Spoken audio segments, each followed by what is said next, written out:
Hockey క్రీడ ఆవిర్భవించి 100 సంవత్సరాలు పూర్తయిన సందర్భంగా కడపలో 100 డేస్ హాకీ సెలబ్రేషన్స్ నిర్వహించారు. ఈ సందర్భంగా కడపలోని ఆర్టీసీ బస్టాండ్ వద్ద ఉన్న అంబేద్కర్ సర్కిల్ నుంచి మహావీర్ సర్కిల్ వరకు భారీ ర్యాలీ నిర్వహించారు.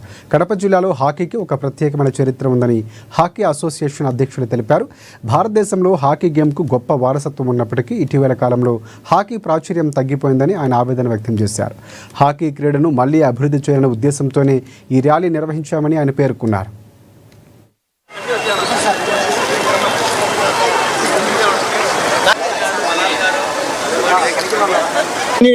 ఈవెంట్లకే విలువ ఇవ్వడము, అదే విధంగా కొన్ని మాత్రమే డెవలప్ అవుతాయి. ఈ హాకీ క్రీడను కూడా డెవలప్ చేయాలన్న ఉద్దేశంతో మన RTC bus stand Ambedkar circle వద్ద నుంచి మహావీర్ సర్కిల్ వద్ద వరకు స్పోర్ట్స్ పిల్లలు, పీఈటీస్, పోలీసు వారు, అలాగే కొంతమంది అకాడమీకి సంబంధించిన వారు, సీనియర్ క్రీడాకారులు, స్కేటింగ్ కి సంబంధించిన వారు ముఖ్యంగా వాళ్ళకి ధన్యవాదాలు తెలియజేయాలా.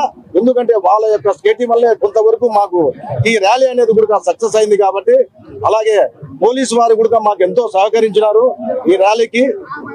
పత్రికా విలేకరులు కూడా, ఎందుకంటే మీరు అనుకుంటే ఏ క్రీడనైనా కూడా ఎంతో అభివృద్ధికి తీసుకుపోతారు. కాబట్టి దయముంచి ఈ ఒక కడప జిల్లాకి ఎంతో చరిత్ర కలిగినటువంటి ఈ హాకీని కూడా మీరు కూడా మాపై దయముంచి ఈ యొక్క హాకీ క్రీడను హైలైట్ గా చూపించి మరి వారి కూడా ప్రోత్సహించాల్సిందిగా కోరుచున్నాను. ఆంధ్రప్రదేశ్ లో ఒకప్పుడు కడప జిల్లా అంటేనే హాకీ అంటే కడప జిల్లా. హాకీ అంటే మాకు ఒక గేమ్ కాదు, హాకీ అంటే మాకు ఒక ఎమోషనల్.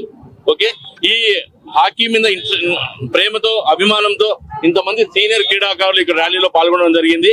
మరి మాకు ఈ ర్యాలీని చూసి మాకు అనిపిస్తుంది, పూర్వవైభవం తప్పకుండా మేము కడప జిల్లాకు తీసుకొస్తాము. ఈ కొత్త అసోసియేషన్ ఫామ్ అయ్యి మంచి పిల్లలను ప్రోత్సహిస్తూ ముందుకెళ్తుంది. అలాగే రాబోయే రోజుల్లో హాకీకి మంచి భవిష్యత్తు ఉంటుందని మేము కోరుకుంటున్నాం. ఈ కార్యక్రమం తర్వాత డాక్టర్ వైఎస్ఆర్ స్పోర్ట్స్ స్కూల్లో మేము సీనియర్ ప్లేయర్స్ కు మెన్